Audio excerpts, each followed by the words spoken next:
Olá, bebezão! Professor Augusto desenrolando a física com você.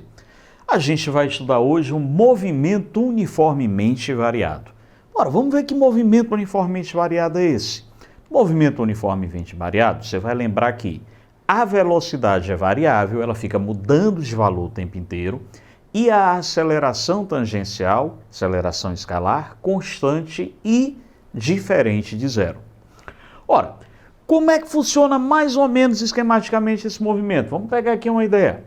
Digamos que a gente tem um móvel que, no tempo inicial, 0, ele está com velocidade de 1 metro por segundo. Um segundo depois, no tempo 1 segundo, a velocidade desse móvel, 2 metros por segundo. Um segundo depois, ou seja, no tempo 2 segundos, velocidade é 3. Vamos botar um segundo a mais. Esse móvel agora, no tempo 3 segundos, vai estar com velocidade de 4, e assim sucessivamente. Observe que a cada segundo a velocidade está aumentando de quanto? De 1 metro por segundo, olha. De 1 passou para 2, 2, 3, 3, 4, 4 passou para 5. O que é que significa dizer isso? Que a taxa de variação de velocidade está sendo de 1 metro por segundo a cada segundo. Ou seja, a gente pode dizer que nesse exemplo aqui, esse móvel está com uma aceleração de 1 metro por segundo ao quadrado, porque a cada 1 segundo a variação de velocidade vai ser de 1 metro por segundo. Então você tem uma taxa de variação de 1 metro por segundo a cada segundo.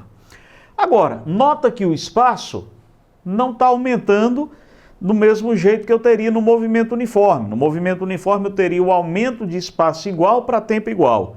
No movimento uniformemente variado, quem vai aumentando linearmente ou diminuindo linearmente com o tempo é a velocidade. Então, para cada intervalo de tempo igual, eu vou ter igual variação de velocidade. Se o meu objeto, o meu móvel, ele estivesse se deslocando a favor da trajetória, você vai lembrar que ele está com velocidade positiva e a gente diz que esse movimento ele é progressivo. Se o meu móvel estiver indo contrário à trajetória, velocidade negativa, nesse caso ele é retrógrado. Agora imagina o seguinte, o móvel está correndo, o objeto correndo a favor da trajetória. E aí de repente ele começa a aumentar cada vez mais aquela velocidade, ele vai aumentando a velocidade a favor da trajetória. Se ele vai aumentando a velocidade, ele vai estar com aceleração positiva. Então, se o meu objeto estiver com velocidade positiva e aceleração positiva, os dois positivos, a gente vai dizer que ele está com movimento acelerado. Agora, imagina o seguinte, o móvel está correndo contrário à trajetória, ele está voltando, velocidade negativa. Mas aí ele vai aumentando o módulo da velocidade também. Para ele aumentar o módulo da velocidade, essa velocidade vai ter que ter o mesmo sinal da aceleração. Também vai ter que ser negativo. Então, se tu tiveres velocidade negativa e aceleração negativa, ou seja, se os sinais forem iguais, os dois positivos ou os dois negativos, movimento acelerado. Agora, imagina você está correndo, de repente começa a frear, você vai diminuindo a velocidade. Se você vai frear, você vai reduzir a sua velocidade. Para a gente reduzir essa velocidade, eu vou ter que ter o sinal contrário da aceleração. Então, se a velocidade for positiva e a aceleração for negativa, sinais contrários, movimento retardado. Ou velocidade negativa e aceleração positiva. Então, grava. Não dá para mim dizer que o movimento é acelerado ou retardado simplesmente pelo sinal da aceleração. Meu movimento ele pode ser acelerado com aceleração positiva e pode ser acelerado com aceleração negativa. Vai depender de quem? Do sinal da velocidade. Da mesma forma, ele pode ser retardado com aceleração negativa ou retardado com aceleração positiva. Classificação do movimento vai depender dos dois sinais. Sinais iguais de aceleração e velocidade, acelerado. Sinais diferentes de aceleração e velocidade, movimento retardado. E representação gráfica desse movimento? Ora, no movimento uniformemente variado, a gente vai ter a aceleração constante, o gráfico vai ser uma reta. Se a gente construir o gráfico da aceleração em função do tempo, a área desse gráfico vai me dar exatamente a variação de velocidade desse movimento. Então, o gráfico da aceleração me permite achar a variação de velocidade. Se o gráfico já for da velocidade em função do tempo, então a área desse gráfico me dá exatamente o deslocamento do meu móvel. Agora vem cá, eu construí propositalmente aqui o gráfico de um trapézio. Se o deslocamento é igual à área, qual vai ser a área de um trapézio? Ora, a área de um trapézio vai ser base maior mais a base menor vezes a altura dividido por 2. Cadê a nossa base maior? Velocidade final. Nossa base menor, V0. Cadê a altura? T menos T0, a altura é o ΔT, dividido por 2. Traz esse ΔT para o primeiro membro. Ele está multiplicando aqui, ele vem para esse lado dividindo. ΔS sobre ΔT vai ser V0 mais V sobre 2. Mas quem foi que você já conhece que é ΔS sobre ΔT? Ah, professor, ΔS sobre ΔT é a velocidade média. Perfeito. ΔS sobre ΔT é a velocidade média. Então, sempre que você tiver um movimento uniformemente variado, a velocidade média desse movimento vai ser a média das velocidades.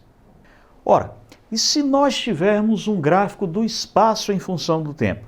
Quando você tiver o gráfico do espaço em função do tempo, ele pode ter uma concavidade para cima, o espaço vai ser dado por uma função do segundo grau, ou a concavidade voltada para baixo. Como é que eu posso identificar o sinal da aceleração aí? Ora, é muito simples. Se está tudo bem com você, se está tudo positivo com você, você vai ficar feliz. Então, carazona de sorriso, tudo feliz, tudo na boa. Nós estamos com a aceleração positiva. Então, sempre que a concavidade do gráfico for voltada para cima, esse é um gráfico da aceleração positiva. Mas se por acaso, acidentalmente, a coisa não estiver tão boa, você ficar triste, tristezinho, concavidade para baixo, aí você tem a aceleração o quê? Negativa. Olha como é simples você perceber o sinal. Tudo positivo, tudo feliz, tudo legal, aceleração positiva, concavidade para cima. Se você tiver tudo tristinho, negativo, para baixo, concavidade voltada para baixo, aceleração negativa. Não é simples identificar? Agora, olha só, imagina o seguinte, eu vou pegar aqui esse bastãozinho e se eu jogá-lo para cima, o que é que vai acontecer com ele? Ora, professor, vai cair. Perfeito. Mas imagina um instantinho antes dele cair. Quando ele atingir a altura máxima, o que é que vai acontecer? Perfeito. Você entendeu física. Viu como você pode me ajudar nessa aula?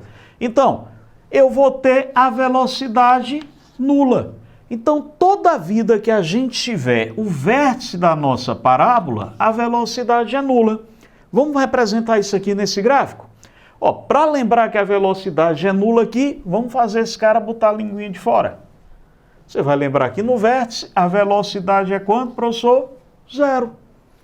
Agora, e esse aqui? Vamos botar um narizinho nele, para a gente lembrar que no vértice a velocidade é 0. Lembrando que esse é o nosso espaço inicial. Quando eu estou tendo aceleração positiva, o espaço inicial sempre vai estar um pouquinho mais acima. E quando eu tiver aceleração negativa, ele vai estar abaixo. E eu sempre vou trabalhar apenas com a metade do gráfico. Ora, professor, mas por que eu vou trabalhar sempre com a metade do gráfico? Porque você vai saber que quando você tiver o espaço final, a velocidade vai ser nula. Não é simples? E as equações, a representação matemática? Ora, aceleração escalar média, variação da velocidade pela variação do tempo. Função horária da velocidade, a equaçãozinha da vovó Antônia. Velocidade final igual a velocidade inicial, mais aceleração vezes tempo. Se por acaso eu não tiver tempo na questão, equação de Torricelli, né? Vi você mais duas amigas na pirâmide da sabedoria. Velocidade média, média das velocidades. E função horária dos espaços. Sem soda, vou tomar meia água tônica. Professor, e quando é que eu uso cada uma dessas equações? Eu vou te convidar a assistir o próximo módulo. No próximo módulo, eu vou detalhar quando é que a gente consegue identificar como usar cada uma dessas representações matemáticas do movimento uniforme. Perfeito? Te aguardo no próximo módulo. Espero ter esclarecido as tuas dúvidas. Um forte abraço. Vamos participar sempre do Desenrolado.